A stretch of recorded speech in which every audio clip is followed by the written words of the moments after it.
Hello, हाय, good morning, नमस्कार, सुप्रभात. चला तर मग सुरुवात करूया. तू तिथे मी कथेच्या नवीन भागाला. किर्लोस्कर निवासमध्ये आता एक भयानक शांतता पसरली होती. सुगंधा, नंदा, श्रीकांत सोबत शामराव सुद्धा सदम्यात गेले होते.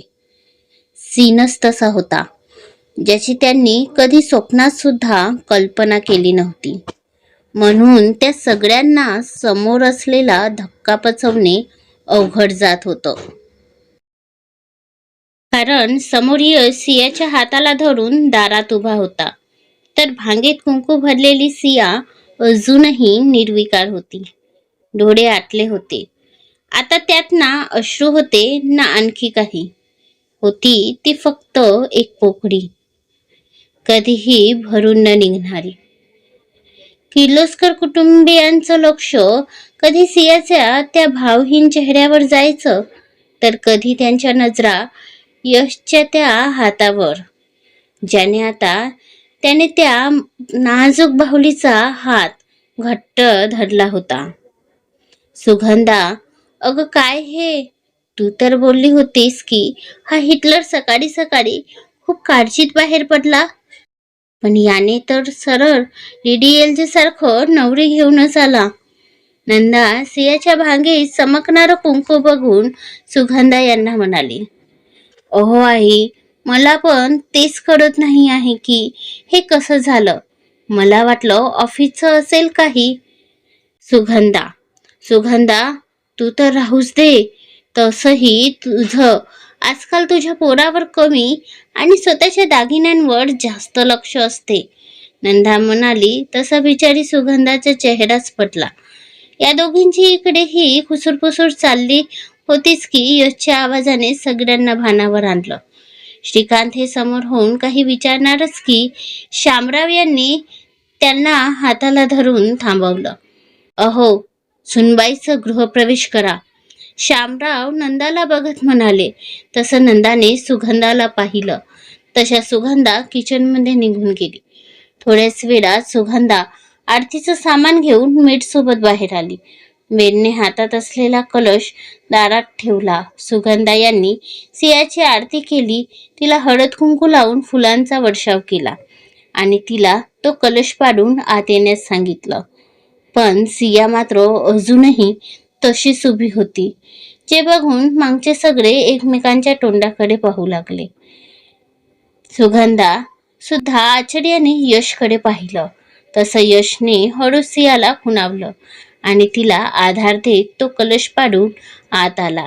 यश शामराव काही बोलणारच की आजोबा आता नाही म्हणत यश सरळ सियाला पकडून आपल्या खोलीत निघून गेला.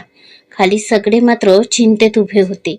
सियाला बघता यशने तिच्यावर कुठलीही जबरदस्ती तर केली नाही ना, याची सगळ्यांना काळजी लागून होती. कारण यशचा स्वभाव बघता तो हे करू शकतो याचा अंदाज होता त्यांना. पण तरीही आता सगळे शांत होते. इकडे यश सियाला घेऊन आपल्या खोलीत आला. त्याने तिला अलगद बेडवर बसविलं. सिया फक्त एखाद्या बाहुलीसारखी तो जसा करेल करू देत होती. तिला अजूनही वास्तवाची जाणीव झाली नव्हती, पण तिची हीच हालत यशचा जीव घेत होती.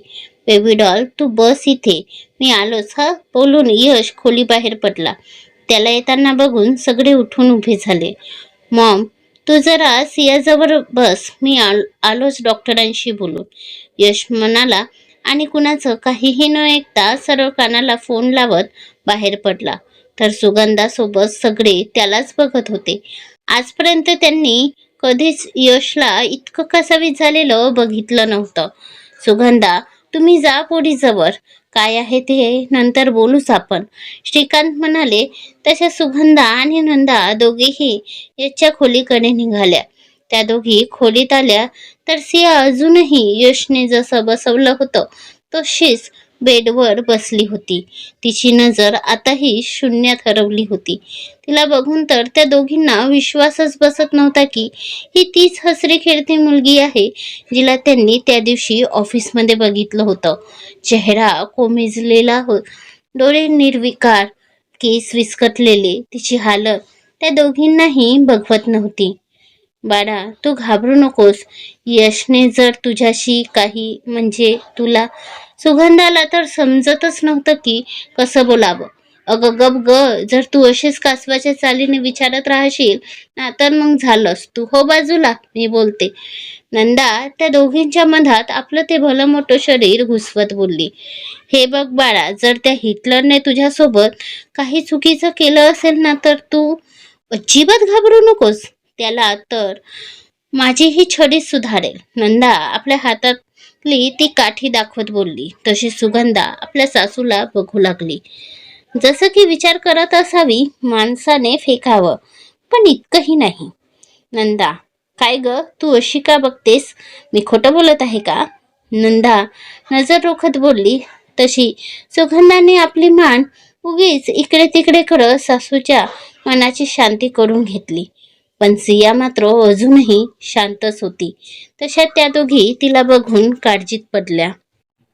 तितक्यात यश डॉक्टरांना घेऊन आला. पाठीमागे श्रीकांत आणि शामराव सुद्धा होते. यशने सुगंधाला इशारा केला. त्याचा इशारा समजून नंदा आणि सुगंधा बाहेर पडल्या. यशने डॉक्टरांना थोडक्यात तिची परिस्थिती सांगितली. डॉक्टर, मिस्टर किर्लोस्कर, त्यांना खूप मोठा धक्का बसला आहे. आईच्या अशा अचानक जाण्याने त्या स्वतःला सांभाळू शकल्या नाही. तुम्हाला त्यांची खूप काळजी घ्यावी लागेल. खूप प्रेमाने त्यांना समजावावं लागेल. कदाचित तेव्हा त्या मोकळ्या होतील. बाकी त्या आजारी नाही की मी त्यांना कुठली औषध देणार.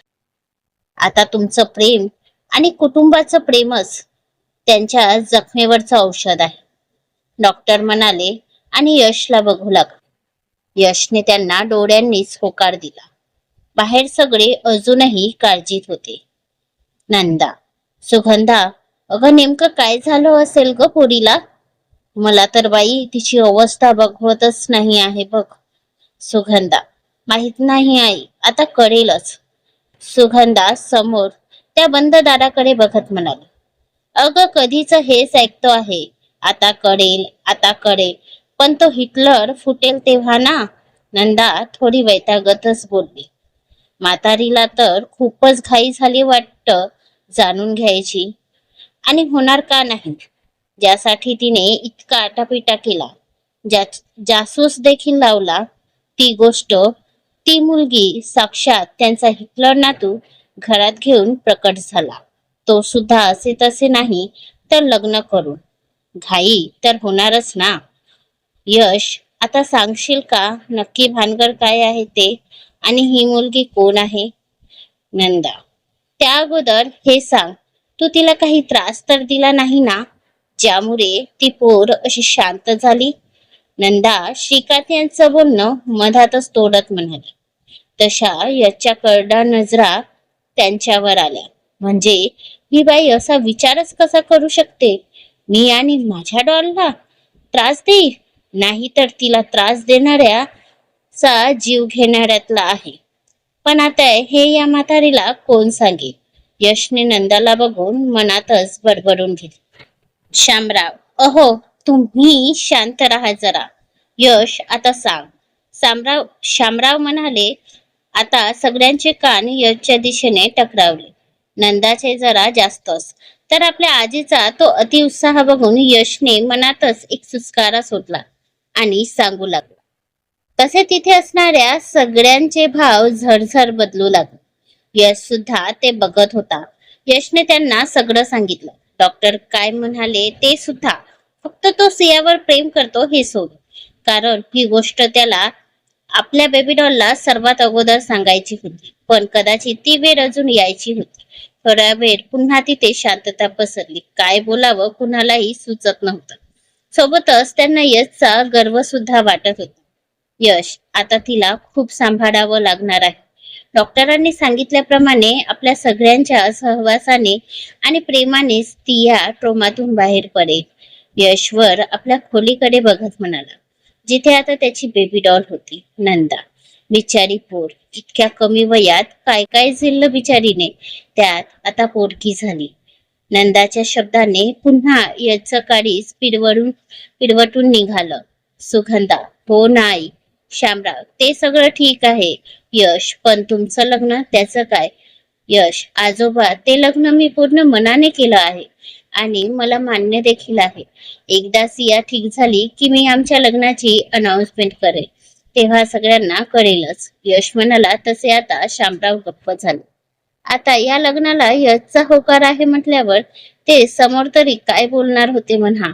सुगंधा, बरं यश, तू खोलीत जाऊन बघ तिला, मी तिच्यासाठी काही खायला घेऊन येते. नंदा, हो, तसही पोरीने सकाळपासून काही खाल्लं नसेलच. नंदा म्हणाली तशी सुगंधा सियासाठी काहीतरी करायचं म्हणून किचन मध्ये गेली, तर यश आपल्या खोलीकडे निघाला. यश खोलीत आला, पण सियाला बघून त्याचे पाय जागीच थांबले. ती आता बेडवर पडली होती, डोळे अजूनही उघडेच छताकडे लागलेले. अंगावरचा ड्रेस खांद्यावरून थोडा सरकलेला, ओढणी तिथेच बेडजवळ पडलेली. पण तिला आता कशाचेही भान नव्हते. यश तिला तसं बघून आतून पाठ तुटत होता. त्याचे डोळे भरून येत होते, पण तरीही त्याने स्वतःला शांत करत सियाजवळ आला. त्याने खाली पडलेली ओढणी तिच्या अंगावर घातली आणि केसांवरून हात फिरवत ते व्यवस्थित करू लागलं. यश हे सगळं खूप प्रेमाने करत होता.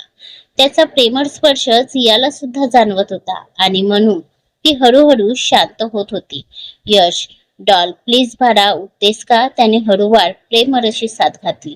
त्याने सियाची नजर यशवर आली आणि ती उठायचा प्रयत्न करू लागली. यशने तिला आधार देत उठविले आणि तिला खांद्याला धरून वॉशरूम मध्ये घेऊन गेला. तिथे त्याने तिचे हात तोंड स्वतः धुवून स्वच्छ करून दिले. तोपर्यंत सुगंधा तिच्यासाठी सुजी घेऊन आली. यशने तिला आणून पुन्हा बेडवर बसवलं आणि सुगंधाच्या हातून सुजीचा बॉल घेतला. तशी सुगंधा निघून गेली आणि तिने दार बाहेरून लोटून घेतलं. यश, डॉल, प्लीज थोडं खाऊन घे बाळा, तुला भूक लागली असेल ना, म्हणत यशने सियासमोर सुजीचा चम्मच धरला. सिया अजूनही त्यालाच बघत होती. यश, आकर बच्चा, बोलून यशने तोंडाचा आ केला. तसं सियाने सुद्धा त्याला बघत बघत आ केलं. एखादं लहान मूल कसं आपल्या आईला बघत बघत वागतो, तसेच आता सिया वागत होती. तर यश तिला आईसारखं सांभाळत होता. खरं तर एक मुलगी लग्नानंतर आपली सगळीच नाती एकाच माणसात, तिच्या सौभाग्यात बघत असते, कारण ती त्याच्या भरोश्यावर त्याच्या सोबत आलेली असते. आणि या गोष्टीत सिया खरंच खूप भाग्यवान होती, कारण आता यश तिची आई झाला होता. तो सियाला आईसारखं भरवत होता आणि सिया सुद्धा खात होती. आणि अचानक तिला यश मध्ये आईच भरवताना दिसू लागली, ज्याने तिला भरून आलं आणि तिचा हुंका बाहेर पडला आणि तिला ठसका बसला. यश, डॉल, बडा हळू, यश बोलला आणि तिच्या पाठीवर हात फिरवत शांत करू लागला. यशने तिला पाणी दिलं. त्यानंतर भरवून झालं तसं त्याने तिचं तोंड नीट क्लीन केलं आणि ती प्लेट बाजूच्या ट्रॉलीमध्ये ठेवली. खरं तर एक मुलगी नेहमी विचार करत असते की तिचा होणारा नवरा हा तिच्या बाबा किंवा मग दादासारखा असावा, पण जर नवरा आईसारखा मिळाला तर, त्याला बघून जर आईचा भास झाला, त्याच्या स्पर्शात जर मायेची ऊब मिळाली तर प्रत्येक मुलगीचं सासर हेच तिचं माहेर बनायला वेळ लागणार नाही. यशने सियाला हळूच बेडवर झोपविलं आणि तिच्या कपारावर हात ठेवून तिला ठोकटू लागला. रडून रडून थकल्याने सियाचे डोळे सुद्धा जड होऊ लागले आणि यशच्या मायेच्या उभेत ती लवकर झोपी गेली. यश सुद्धा तिच्या बाजूला बेडला डोके टेकून डोळे मिटून होता. आजचा दिवस त्याच्यासाठी सुद्धा खूप जड होता, कारण आज त्याच्या बेबी डॉलच्या आयुष्यातला खूप वाईट दिवस होता. आज अशी घटना घडली होती ज्याने त्याची बेबी डॉलची अशी अवस्था झाली होती. तिला इतका मोठा आघात झाला की ती ट्रोमात गेली. ते सगळं बघणं, तिला या अवस्थेत बघणं यासाठी खूप वेदनादायी होतं. तो तसाच तिच्या कपारावर हात फिरवत राहिला आणि कधीतरी त्याला सुद्धा झोप लागली. मध्यरात्री अचानक सिया आई म्हणून ओरडून उठली. तिच्या आवाजाने बाजूला असलेला यश सुद्धा खडबडून जागा झाला. त्याने पाहिलं तर सिया झोपेतच आईला शोधत होती. कदाचित जे घडलं त्याला ती स्वप्न समजत होती. तेव्हा सुद्धा यशने तिला खूप प्रेमाने शांत केलं. तशी सिया त्याचा हात आपल्या हातात अगदी घट्ट धरून झोपली. जशी थोडी जरी पकड सैल केली तर आईसारखा तो सुद्धा निघून जाईल याची भीती वाटत असावी. ती तशीच त्याचा हात हातात धरून पुन्हा झोपी गेली. पण आता मात्र यश तिच्या काळजीत जागत होता. यशचं हे प्रेम काढेल का सियाला ट्रोमातून बाहेर? बघू पुढच्या भागात लवकरच. तोपर्यंत कथा आवडल्यास लाईक शेअर करून चॅनलवर सबस्क्राईब करा आणि कमेंट करायला विसरू नका. धन्यवाद.